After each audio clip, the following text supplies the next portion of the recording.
출애굽 이후에 이스라엘 백성들은 꿈에 부풀었을 것입니다. 이제 우리가 하나님이 말씀하시고 하나님이 정하신 그 약속의 땅 가나안에 갈 수 있겠구나.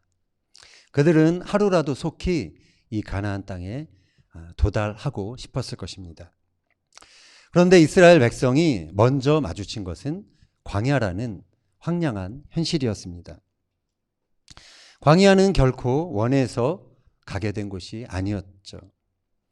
거기서 편하게 살 수 있는 그런 곳도 아니었습니다. 그냥 하루라도 빨리 그곳을 벗어나고 싶은 곳, 그곳이 광야이죠. 시간을 돌리고 싶은 곳이 광야입니다.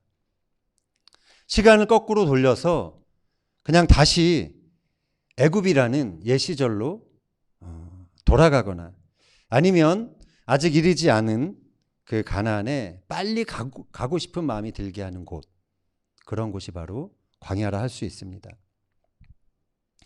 이번 주 토라 포션은 민수기서 말씀이 시작이 됩니다. 민수기서는 한마디로 해서 광야 40년 동안의 기록이라 할 수가 있습니다.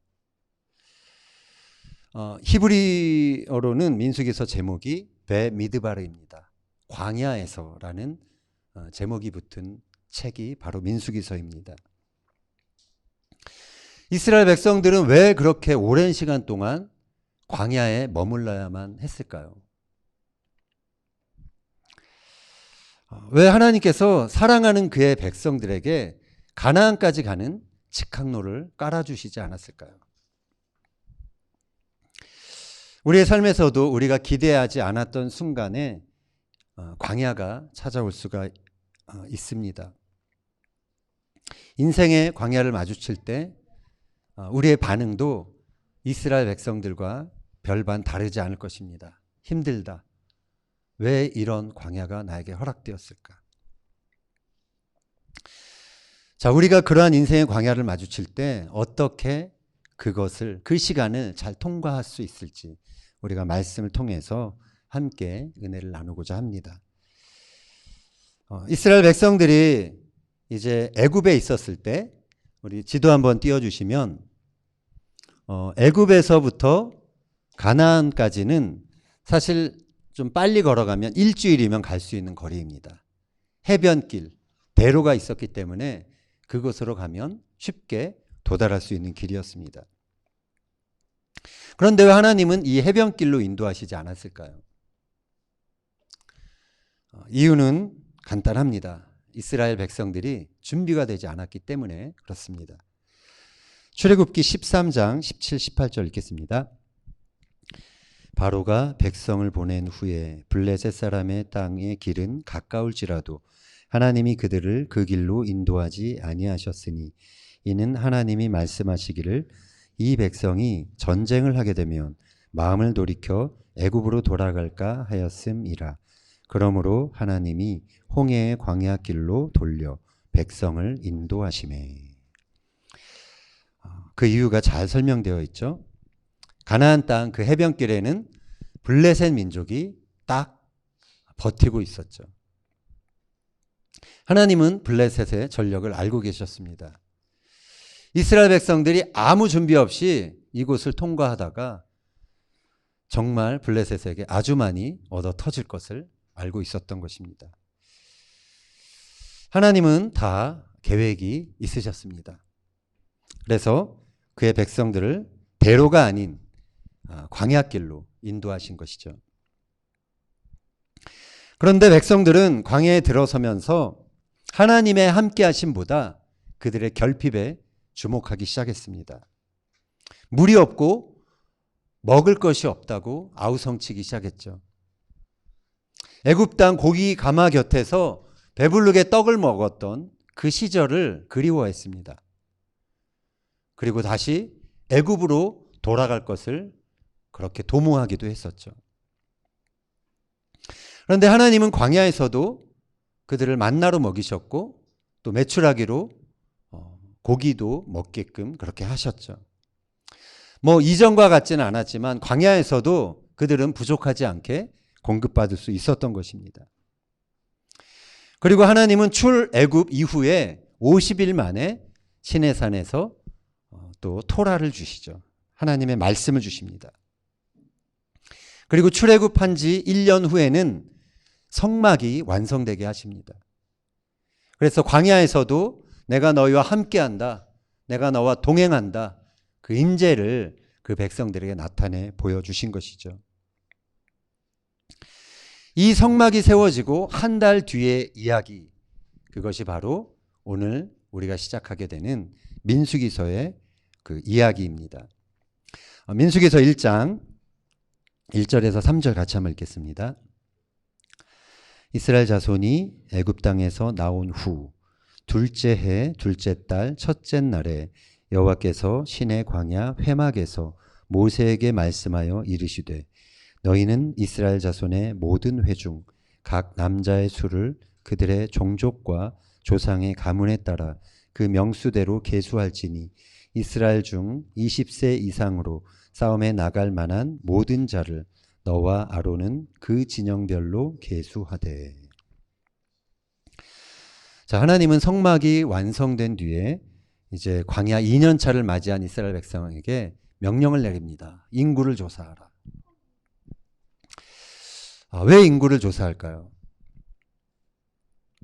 이제 그들을 조직화하기 위해서 그렇습니다. 하나님 나라 군대로 이들을 세우기 위해서 인구를 계수하라, 그렇게 명령하시는 것입니다.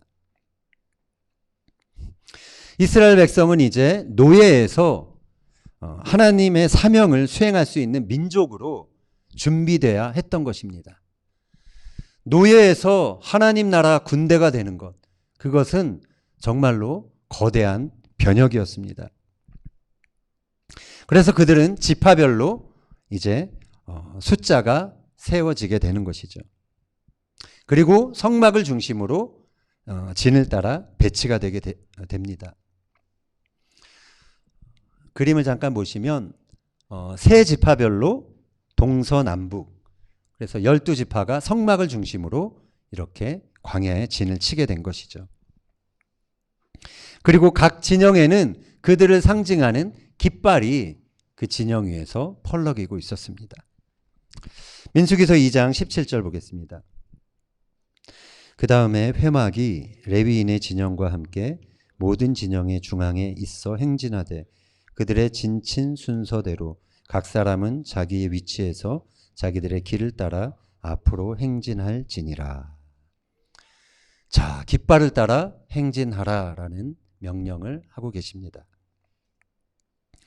애굽에서 노예로 있었을 때 이 이스라엘 민족들은 흔들 수 있는 깃발이 없었습니다.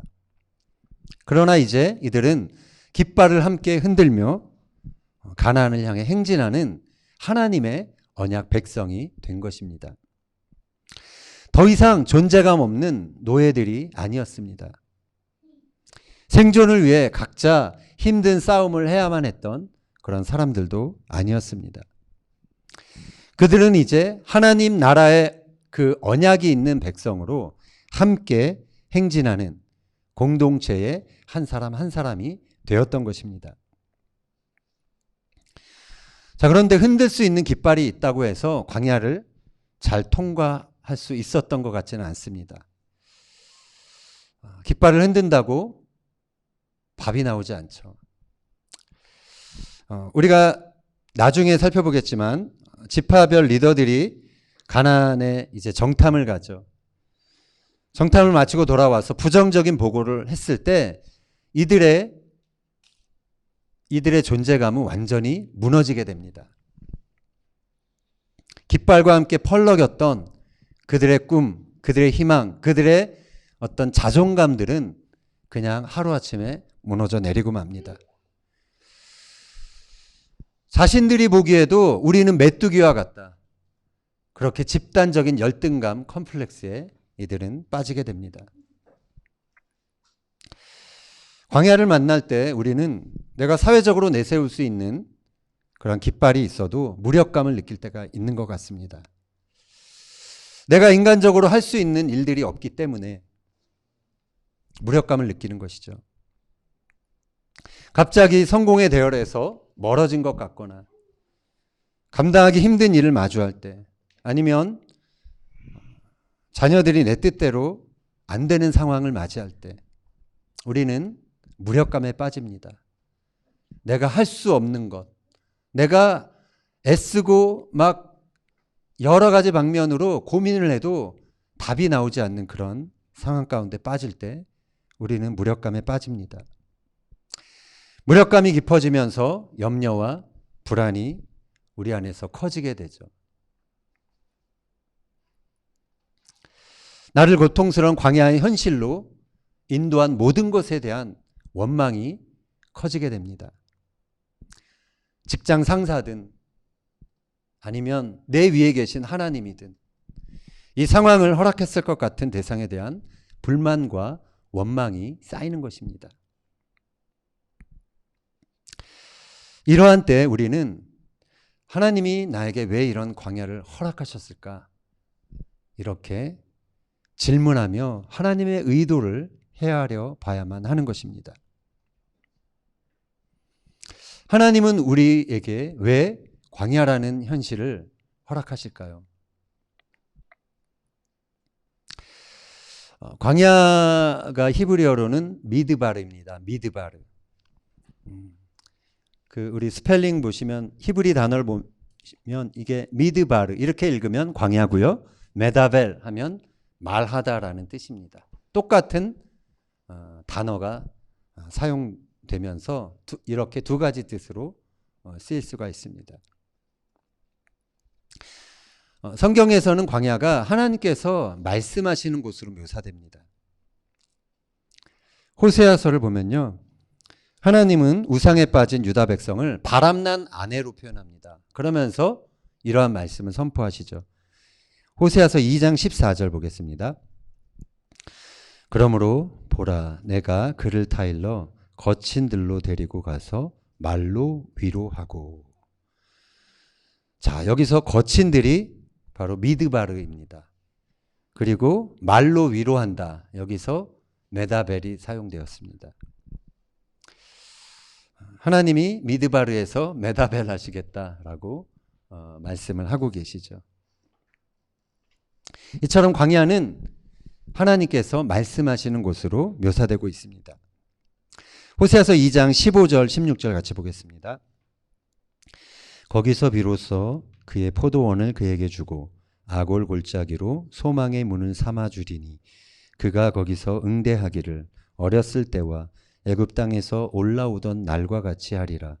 여호와께서 이르시되 그날에 네가 나를 내 남편이라 일컫고 다시는 내 바알이라 일컫지 아니하리라. 광야에서 이스라엘 백성들이 하나님의 말씀에 응대할 때, 응답할 때 죽음과 같은 골짜기에서도 소망의 문이 열린다라고 하나님이 약속의 말씀으로 주고 계십니다. 광야라는 거친들에서 주님만이 나의 유일한 남편이라는 그러한 신부의 고백이 회복되는 것이죠. 광야는 이처럼 당신의 백성을 정말 하나님 한 분과 연합된 신부로 세우려는 하나님의 의지가 선포되고 발동되는 곳이다 라고 할 수가 있는 것입니다. 호세아서 2장 19절 20절 보겠습니다. 내가 네게 장가들어 영원히 살되 공의와 정의와 은총과 긍휼이 여김으로 네게 장가들며 진실함으로 네게 장가들리니 내가 여호와를 알리라. 자, 이게 누가 한 말이죠? 누가 하신 말씀이죠? 하나님이 이스라엘 백성들을 향해서 선포하시는 말씀이죠. 결혼이라는 그러한 비유로 말씀하십니다. 다른 주인이 아니라 이제 내가 너의 남편이 돼서 너가 나와 결혼한 자, 바알과 결혼한 그러한 상태가 아니라 나와만 결혼한 그러한 신부가 될 것이다. 이렇게 하나님이 선포하고 있는 것이죠. 광야라는 시간은 물론 고통과 고난이 따릅니다. 그러나 광야의 시간은 당신의 백성들과 더 긴밀히 하나 되기를 원하시는 그런 하나님의 사랑, 하나님의 고백, 하나님의 의지가 선포되는 그러한 시간인 것입니다. 그런데 안타까운 것은 많은 사람들이 광야에서 부르시고 말씀으로 위로하시려는 하나님의 음성을 잘 듣지 못한다는 것입니다. 인생의 현실 속에서 느껴지는 어려움과 고통이 너무나 크기 때문에 사실은 그렇게 하나님의 음성에 귀 기울이는 시도들을 좀처럼 하지 못하는 것이죠. 내 안의 탄식과 걱정이 너무 커서 하나님의 음성은 그저 침묵으로 여겨지고 마는 것입니다. 그런 상황 가운데 내 속에서는 불신의 목소리들이 커져갑니다. 나 자신에 대한 좌절, 그리고 다른 사람과 하나님에 대한 원망이 내 안에서 아우성치게 됩니다. 하나님에 대한 순전한 기대보다는 하나님에 대해 독촉하는 그런 마음이 우리 안에서 작용합니다. 하나님, 어떻게 좀 해보세요. 왜 이러한 현실을 내가 맞이해야 합니까? 그런 의심 어린 하소연을 우리는 하나님 앞에 내뱉게 되는 것입니다.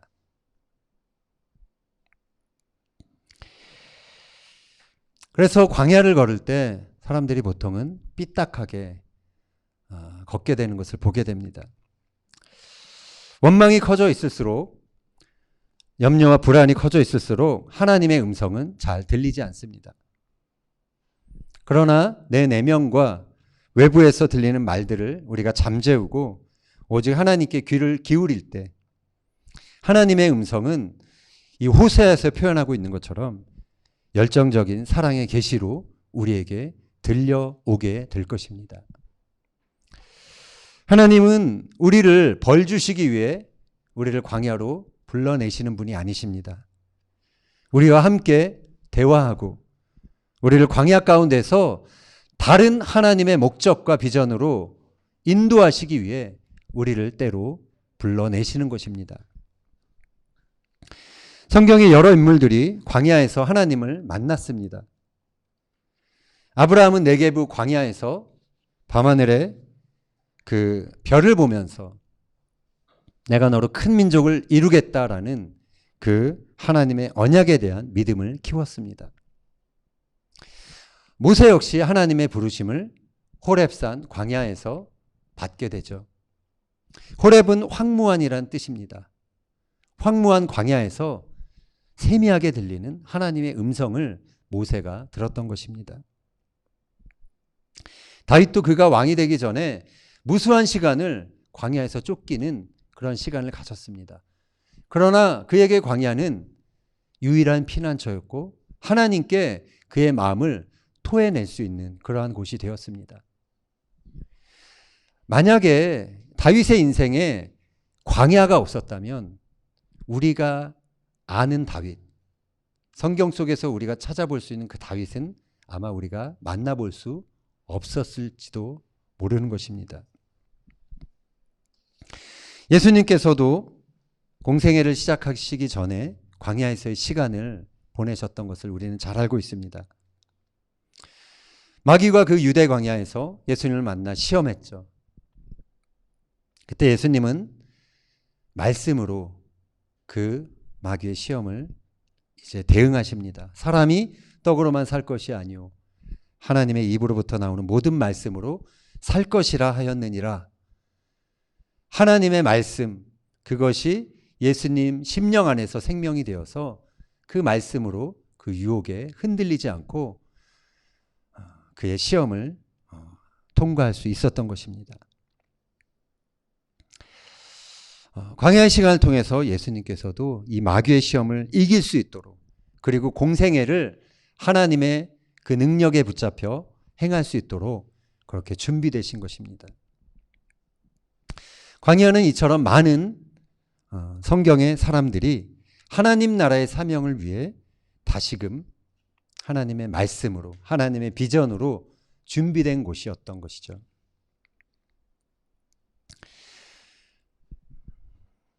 자, 이제 우리 민수기서로 다시 돌아와서요.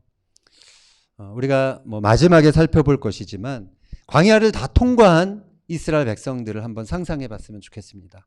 그래서 그 광야 끝에 선 이스라엘 백성들을 우리가 한번 머릿속으로 그려봤으면 좋겠습니다. 그들은 광야 한복판에서 헤매고 힘들어했던 그때 그들과는 분명 다른 모습이었을 것입니다. 그들은 더 이상 애굽의 노예로 거기에 서 있지 않았습니다. 물론 광야 1세대는 불신앙 때문에, 의심 때문에, 불평과 원망 때문에 다 광야에서 죽게 되었죠. 그러나 살아남은 세대는 이제 가나안에서 하나님의 거룩한 전쟁을 수행할 만한 그러한 군대로 준비되고 세워졌던 것입니다. 그들은 더 이상 자신들의 생존만을 위해서 살아가는 자들이 아니었습니다. 서로에게 헌신된 민족 공동체가 된 것입니다. 그리고 하나님의 언약에 충성스럽게 하나로 연결되어 있었던 것입니다. 그들이 혼자였다면 결코 광야를 통과할 수 없었을 것입니다. 그러나 그들은 한 깃발 아래 협력했고 성막을 중심으로 그들의 믿음을 그렇게 굳건히 했던 것을 보게 됩니다. 그렇게 함께 행진했기 때문에 약속의 땅인 가나안에 이를 수 있게 되었던 것입니다. 하나님께서는 우리를 이스라엘이라는 그러한 나라로 불러주셨습니다. 다른 곳에서는 별 문제 없이 지내다가 이스라엘에 와서 광야의 시간이 시작되는 분들이 종종 있습니다. 종종이 아니라 많이 있는 것 같아요.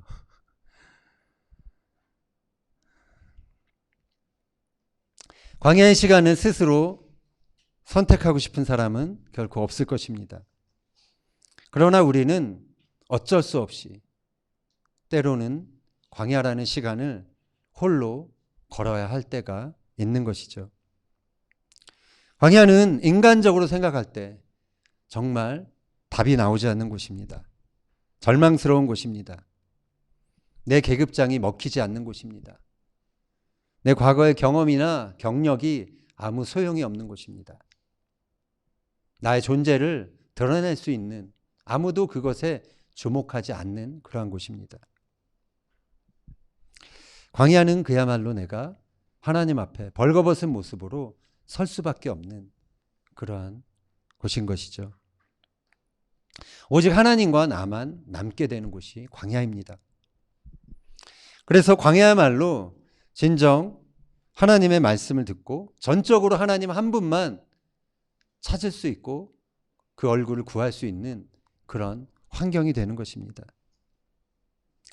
내가 평상시 의지했던 모든 우상들이 정리되고 하나님 한 분만이 나의 남편으로 남는 곳, 그곳이 광야인 것입니다. 다시 주님과 깊은 연합과 사랑으로 불타오를 수 있는 곳이 광야라는 것이죠. 내가 의지했던 것을 다 내려놓았을 때 비로소 하나님의 음성이 들리기 시작하는 곳이 광야인 것입니다. 그래서 우리가 인생의 광야를 맞이했을 때, 그리고 그것을 잘 통과하기 원할 때 우리는 하나님의 음성에 귀를 기울여야 합니다. 엎드려 기도하며 하나님의 얼굴을 구해야 하는 것입니다.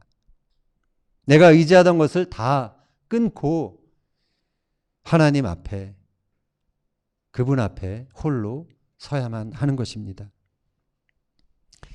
신명기서에는 하나님께서 이스라엘 백성들에게 광야를 허락하신 이유가 잘 설명되어 있습니다.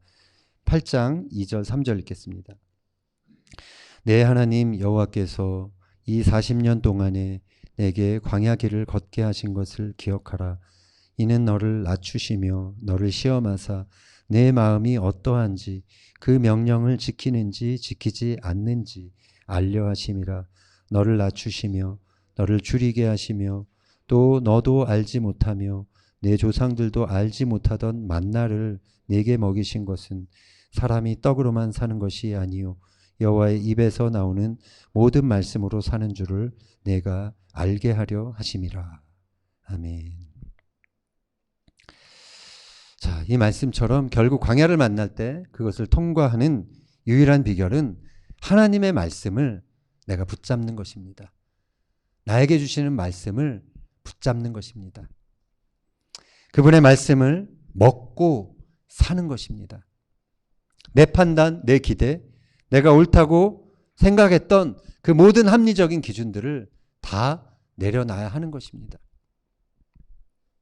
그리고 하나님의 말씀과 그분의 관점이 나의 온 마음과 나의 생각을 지배할 수 있도록 그렇게 하나님께 전적으로 믿음으로 나아가는 것, 그것이 필요한 것입니다. 그때 우리는 비로소 광야가 주는 결핍, 광야가 주는 두려움, 광야가 주는 불안을 극복할 그러한 준비가 되는 것입니다. 베미드바르 광야에서라는 제목을 갖고 있는 오늘의 토라 포션은 항상 이 오순절이 시작되는 그 전주 샤밧에 주어지는 말씀입니다. 광야의 이야기가 시작되면서 맞이하게 되는 절기가 바로 오순절이라고 할 수가 있습니다. 오순절이 이제 다음 주 목요일 저녁 에레브 샤부옷 저녁부터 이제 금요일이 이제 샤부옷이죠. 자, 오순절 하면 기억나는 거 있으세요? 오순절이 어떤 날이죠? 예, 다락방. 예, 신약에서 다락방 성령이 임했던 날. 구약에서는 어떤 날로 기억하고 있습니까? 유대인들이.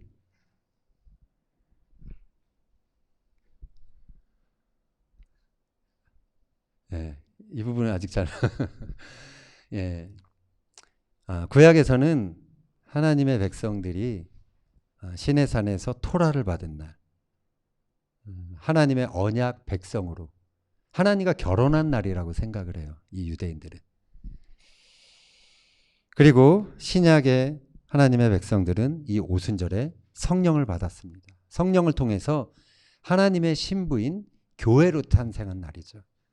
너무나 긴밀한 연관이 있는 그런 절기가 오순절입니다.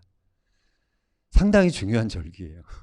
6월절, 초막절을 우리가 상대적으로 좀 크게 여기서 생각을 하지만 오순절은 정말 새 언약이 이루어지는 그러한 절기가 바로 오순절이라고 할 수가 있습니다. 여기서 중요한 사실이 뭘까요? 오순절에 이루어진 것, 말씀과 성령을 선물로 받은 것입니다. 이것이 중요하다는 것입니다. 인생 광야를 우리가 통과하려면 하나님의 말씀과 성령의 능력이 필요하다는 것입니다. 말씀과 성령이 인생 광야를 통과하는 우리들에게 주신 하나님의 선물이라는 것입니다.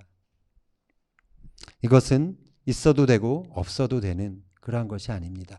반드시 있어야만 우리가 이것을 통과할 수 있는, 넉넉히 통과할 수 있는 하나님의 사람이 되는 것입니다. 말씀과 성령으로 충만했던 제자들은 그들의 인생에서 광야와 가나안이라는 경계선이 사라졌습니다. 그들에겐 더 이상 광야도 없었고 가나안도 없었습니다. 그들은 말씀과 성령의 권능으로 하나님 나라를 살기 시작했습니다.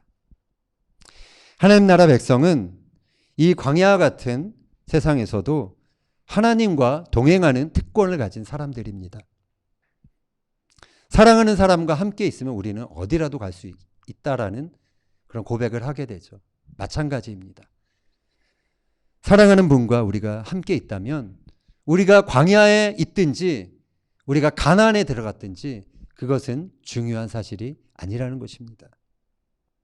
환경이 더 이상 중요해지지 않는다는 것입니다. 상황의 어려움이 더 이상 중요해지지 않는다라는 것입니다.